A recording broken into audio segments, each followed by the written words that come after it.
We've been talking about introspection. When we say introspection, is internal contemplation into the mind, introspection. And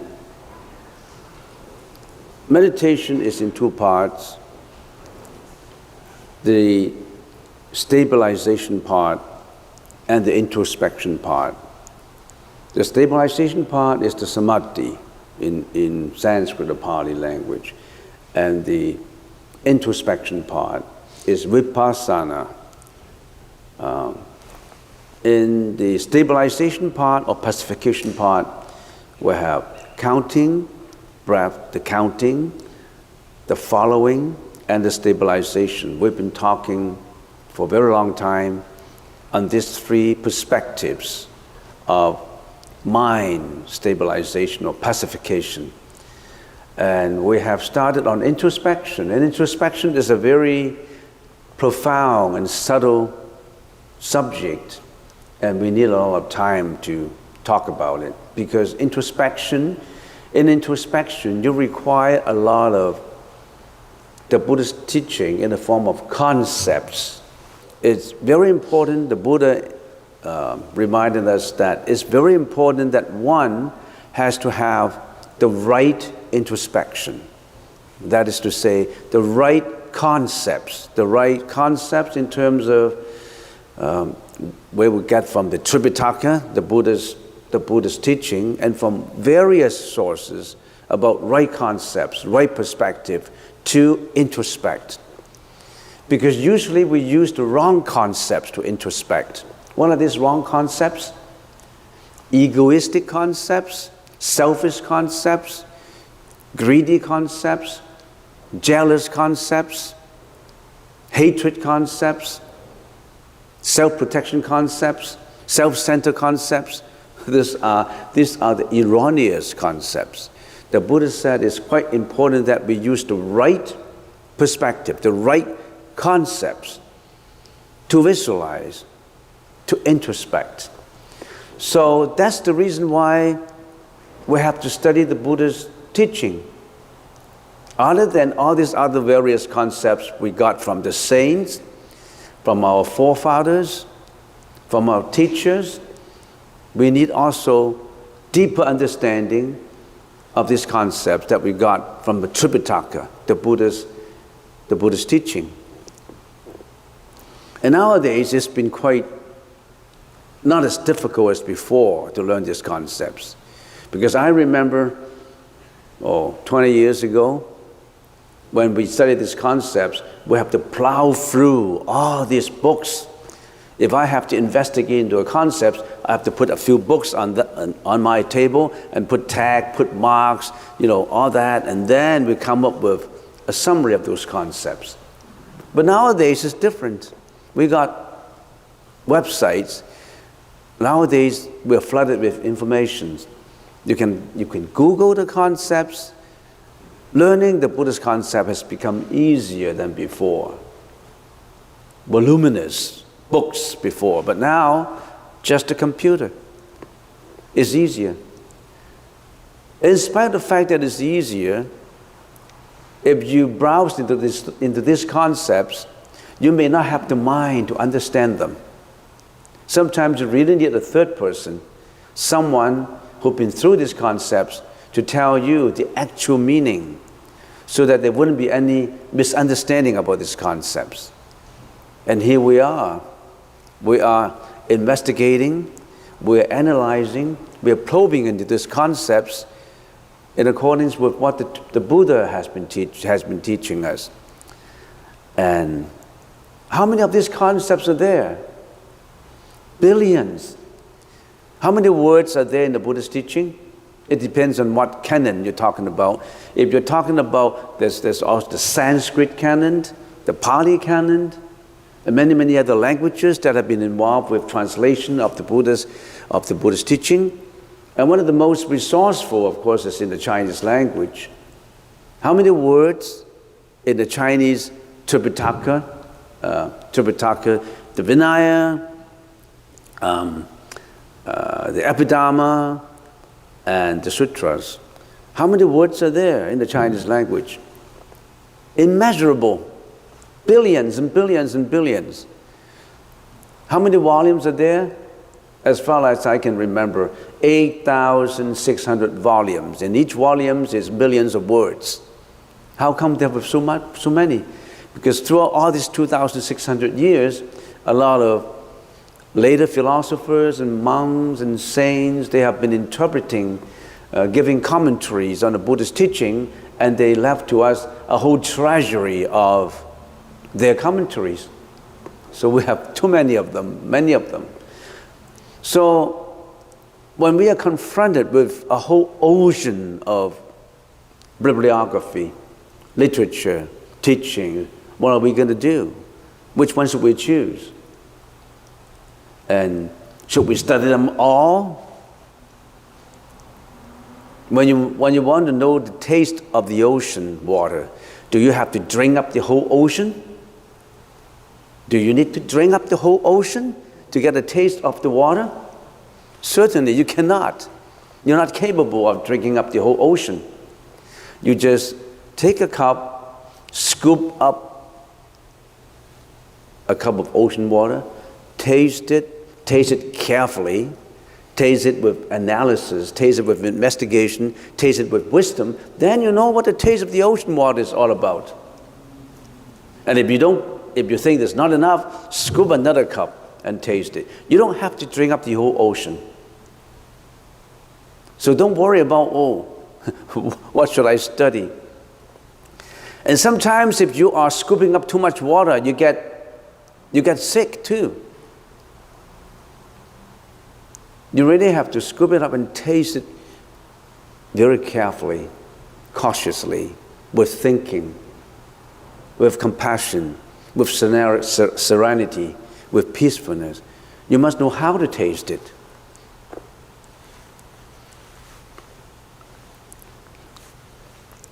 Some people taste a hamburger. I'm talking about a meat burger, a Beyond Burger, for example. And if you ask, what's the taste of the burger?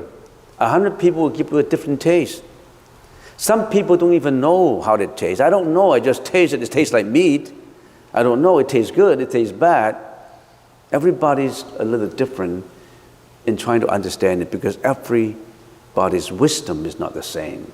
Their samadhi is not the same. Their karma is not the same. Their background is not the same. So with all these various different backgrounds, let's try to understand what the Buddhist teaching is all about. And I remember last time we talked about one of the many concepts. We say the Noble Eightfold Paths, Eightfold Ways, and we have the right perspective, right orientation, right speech, right action, right lifestyle, right efforts, right introspection, and right mental equilibrium. Now these are the guidelines that the Buddha told us, the Noble Eightfold Ways, and some philosophers and saints and monks translated them as sometimes the supernormal ways, because they really transcends temporal affair. It goes into a very high level of wisdom. To the Noble Eightfold Way. Right perspective in the Pali language. Right now, what I'm talking about, sometimes I use the Pali language and the Sanskrit language interchangeably because they are more or less the same. More or less, not exactly the same. And I don't want to put two in there. Sanskrit and Pali, it occupies a lot of space on the PowerPoint. So in this case, I just use the Pali word. Pali and Sanskrit are quite close. Samadhi, right perspective. And we said the right perspective is the right view. So you have to look at things with the right view. And what is this right view? Of course, as I say it again, right view contains many of these views that are supposed to be right.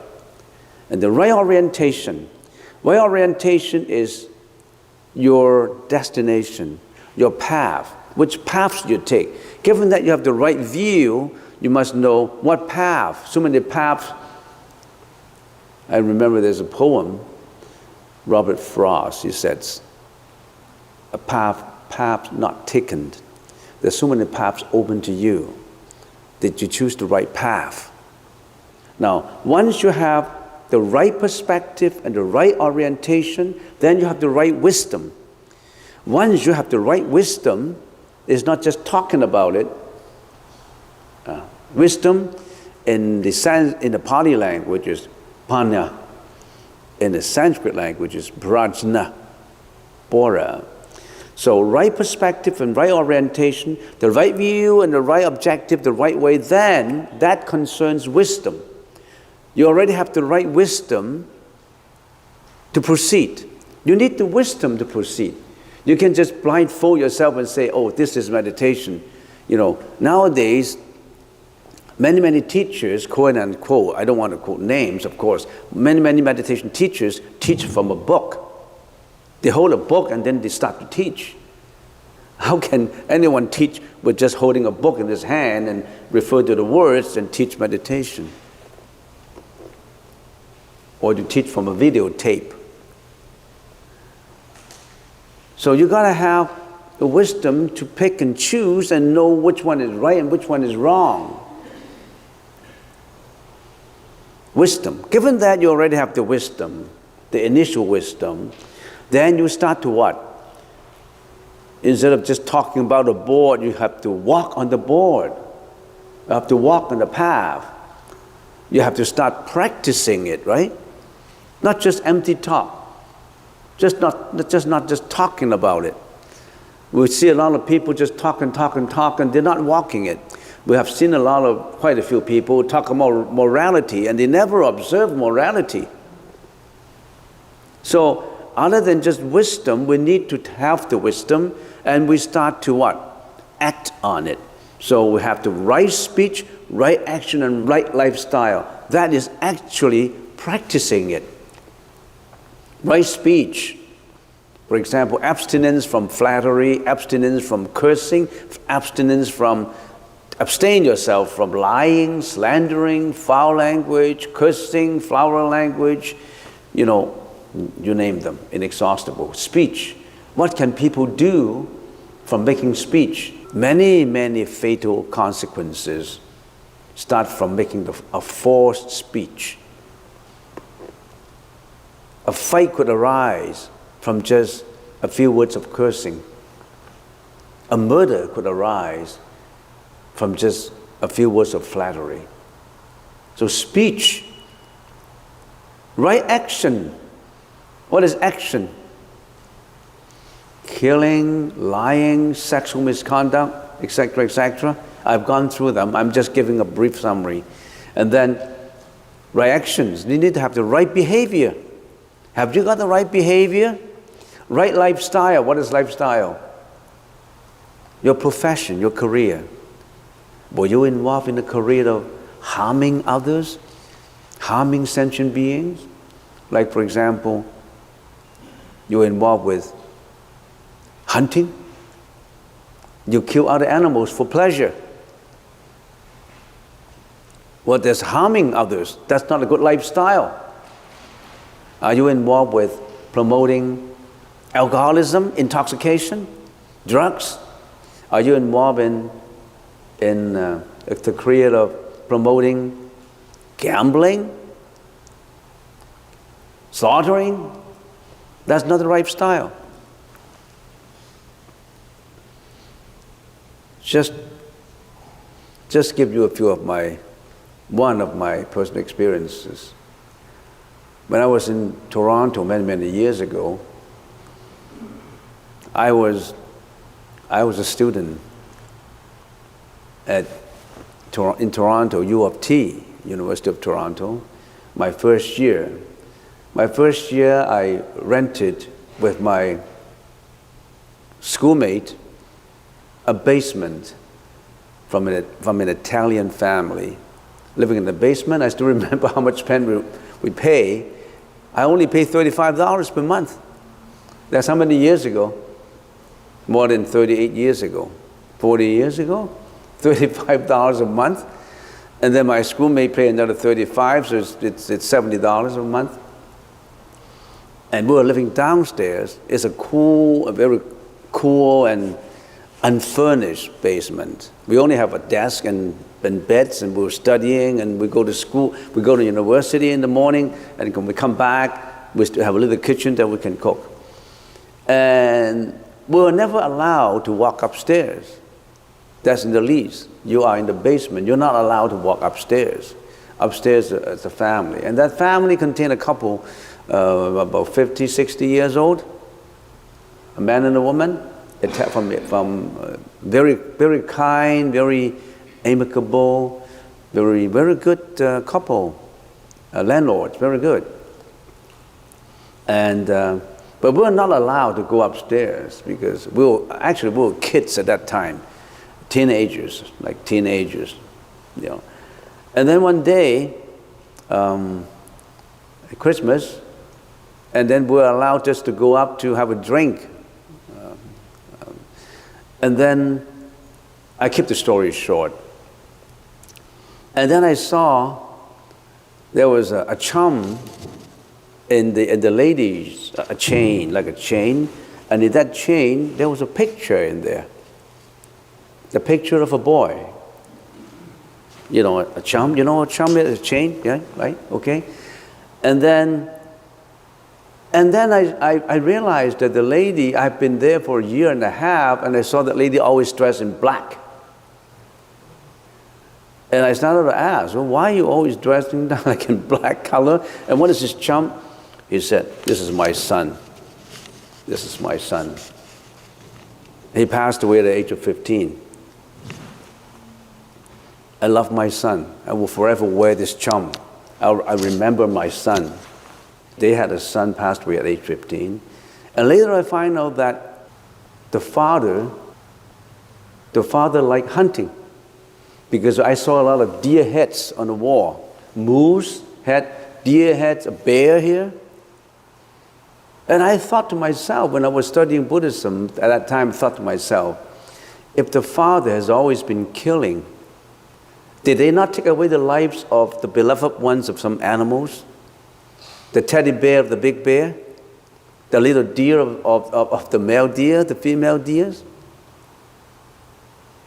the moose. They took away the lives of other sentient beings, beloved ones.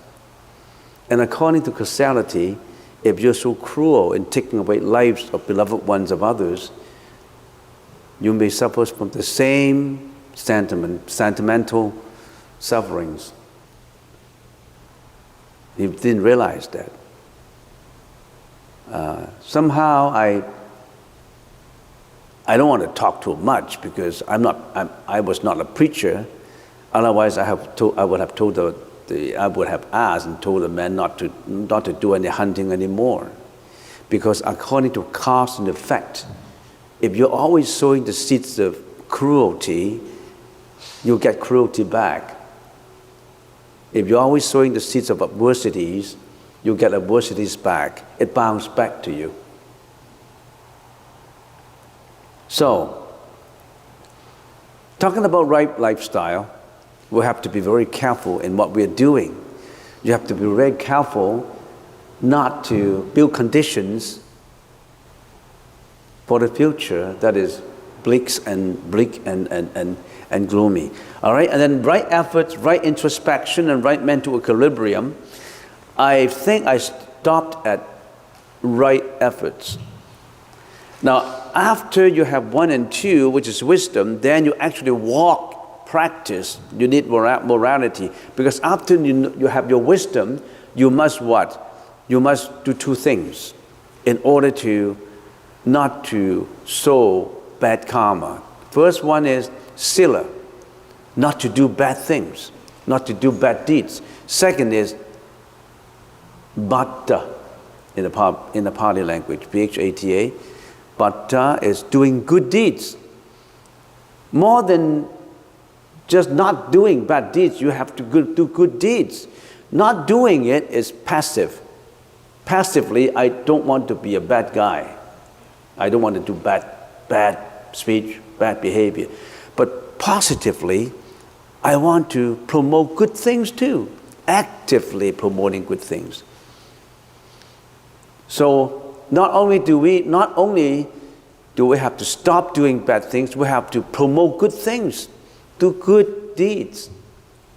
Just stop yourself from doing bad deeds is not enough. You really have to promote good deeds actively. So that's morality.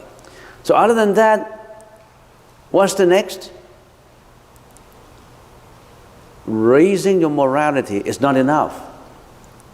In other words, you have to work spiritually and mentally to elevate yourself to a level that you are out from samsara. Now that requires time to explain. And I haven't come to that point yet. But I'm looking at the clock and I only have 10 minutes left. Maybe let me do a little bit more on the first one, the right perspective on the first one. Because the first one is quite important. Your right perspective, your right view is absolutely important. What is the first one? The first one is the right perspective. You have to be aware of 4 things. We call it what? The Four Noble Truths. You have to really be aware of 4 very important truths. The first one is what? Suffering. Life is suffering. Life is insecure. Life is insecurity. In the Pali language, it's dukkha. The second noble truth, the causes of suffering. We have to know why we suffer, why we're insecure. There's a samudaya. In the Pali language, samudaya. So we know there are sufferings. We have to find out origin. Why are we suffering? That's what the Buddha said. The Buddha told us that this world is full of suffering, but we don't just sit there and go through the suffering. We have to find out why we suffer, the origin of suffering. Why do we have to find out the causes? Why? When we find out the causes, we know how to avoid causes. We know how to go beyond suffering. So, the third is nirodha. If we do not show these causes of suffering, then we don't have suffering, and then we can liberate ourselves from suffering.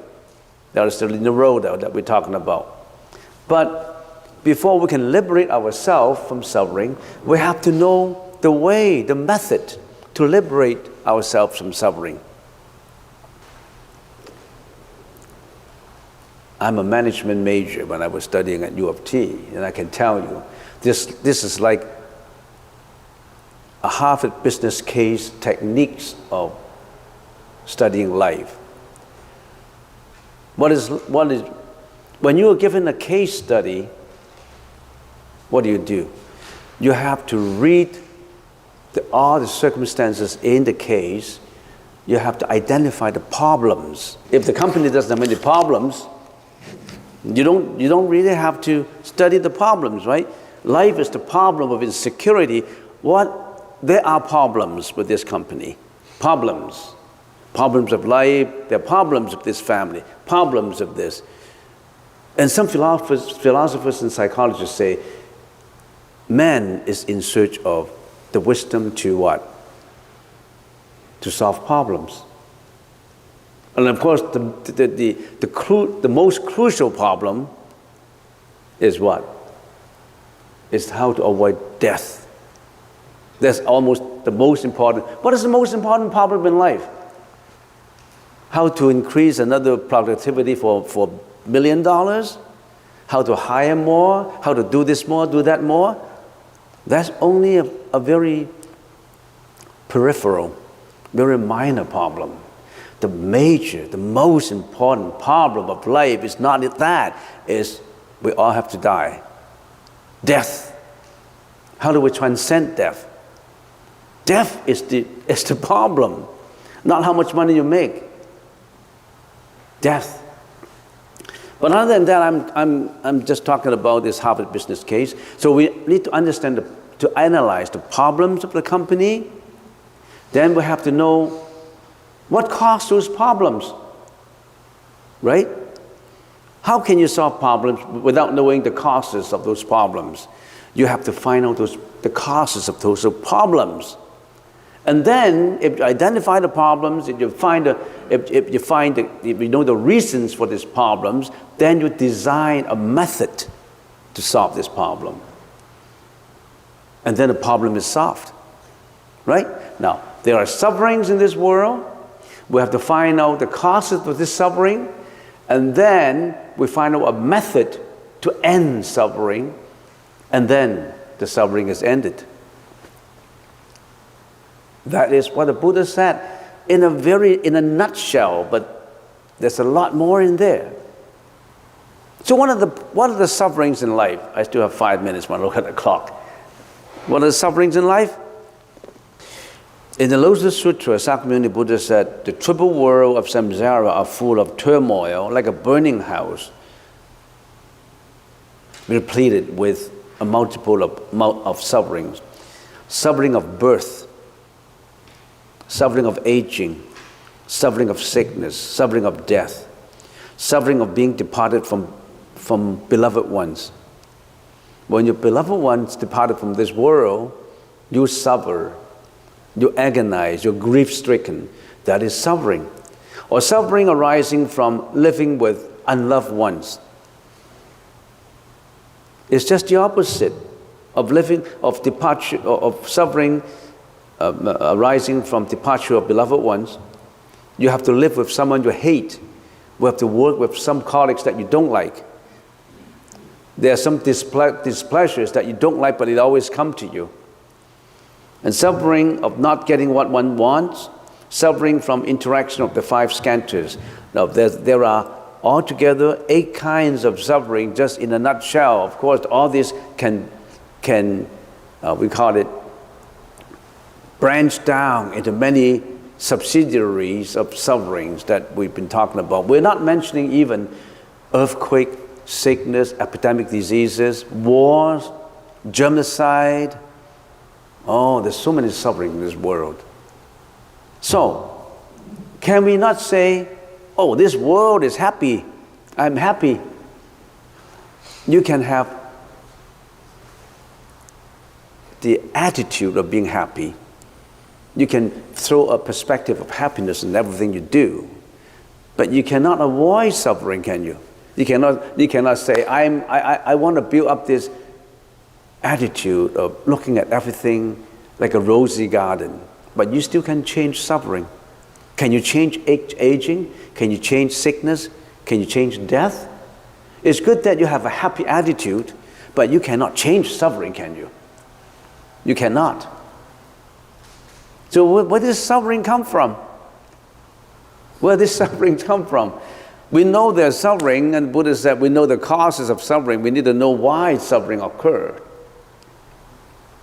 Suffering occurred because of what? Because of our craving for sensual pleasures. Lopa, lust and greed for pleasures of the senses. In the process of craving for all this, we build up a lot of bad karma. We also crave for non-existence of these pleasures, repulsion and hatred of these pleasurables and unlovables. Dosa. Why did it happen to me? Why do I get unemployed? Why do I have all this? I'm encountering all these things that is not pleasurable. You always hate, repulse things that you don't like. Craving for continued existence, insistence and maintenance of a self. You always maintain a self-centered attitude on everything. That's why we suffer. It is craving that leads to reincarnations and renewed existence. The Buddha said, we have to eliminate this craving. We have to get rid of this craving. But how? We need to know methods. And the Buddha told us many methods to eliminate craving.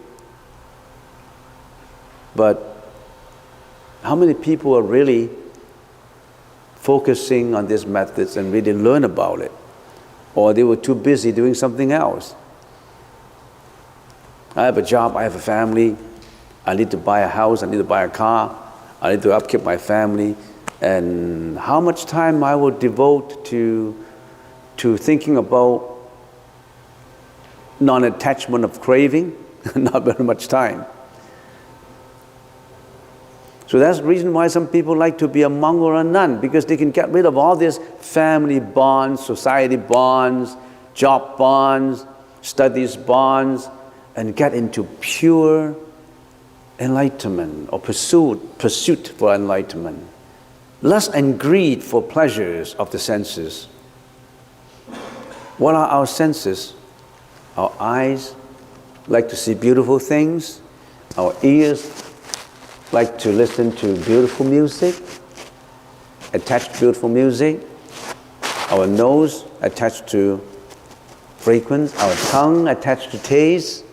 That's why we're killing animals for food. We like to taste the flesh and blood of animal, cook the pork chop, lobsters, kill the fish, because we want to satisfy our taste. Just the taste of our tongue. This craving for the satisfaction of our taste, and want to satisfy, because we want to satisfy our eyes looking for beauty, then that arouse somehow all this sexual misconduct could arise because of our attachment to beauty, for example. I don't know, so many examples in that. And our attachment to fame, wealth, reputations, and all that. There's lust and greed. And some people would say, what's the problem in getting a big house? What's the problem in being rich? I'm doing it my way. This is the riches that I have accumulated.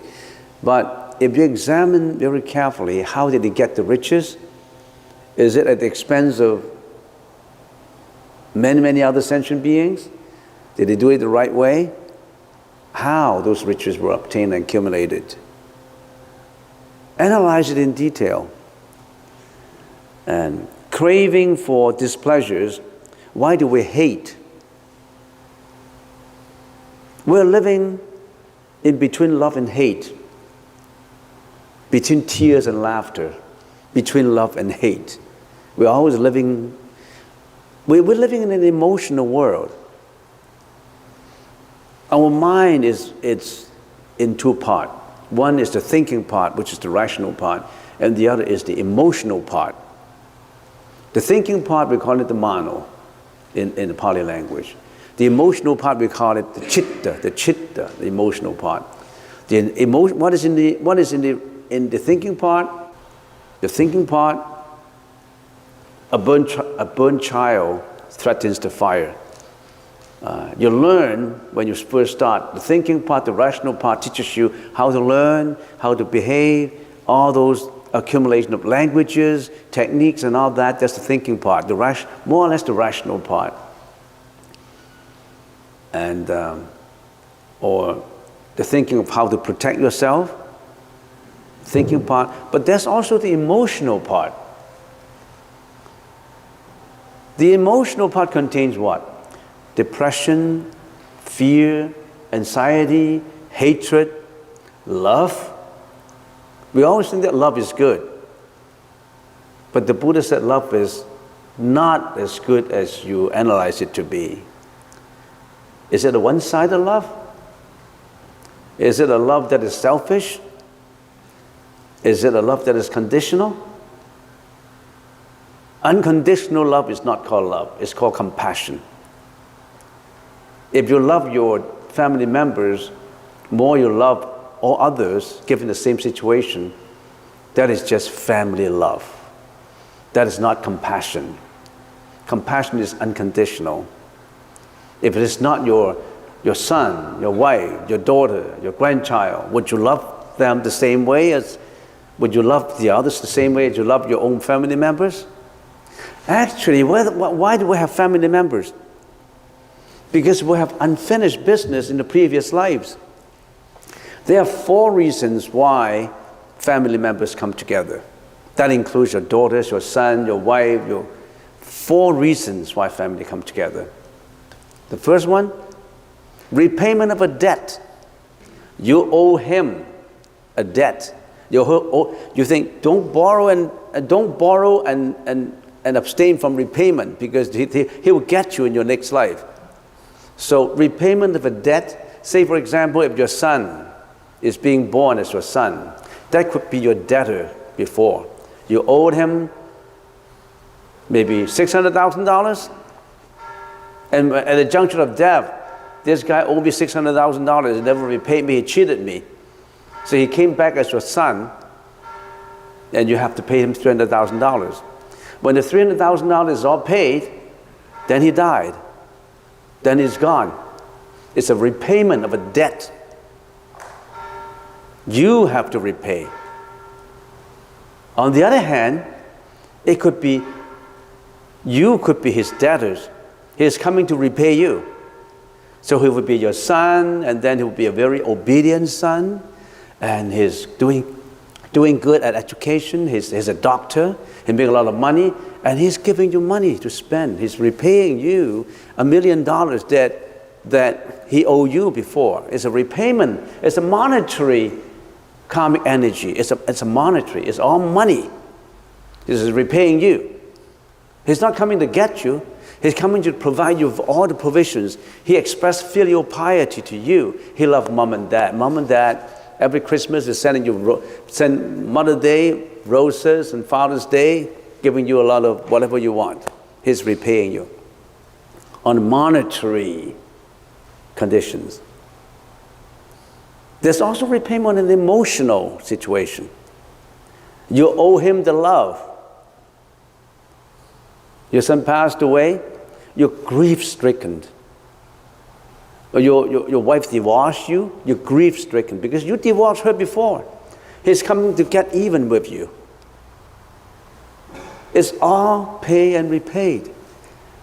So, of course, it's just the end of the line, the limit. In between, there's always, you can't have a formula on these things. Sometimes more debt, more emotional debt than monetary debt. Sometimes it's not that. It's just a friendship come together. It's all multitude of reasons why family members stay together. So when anything happens, just say it's a repayment. It's a clearing of the general ledger. It's a clearing of debit and credit. It's a clearing of liability. It's a repayment of your assets. But of course, with due respect, that comes naturally. No grievances, no hatred, no particular love. You already have done your best. Fulfill your responsibility as a dad, as a mom, as a granddad. The whole thing is karmic energy pulled together. If you shed tears for all those family members that you passed away since many, many lifetimes ago, the Buddha said, if we can quantify the amount of tears and hold the amount of tears,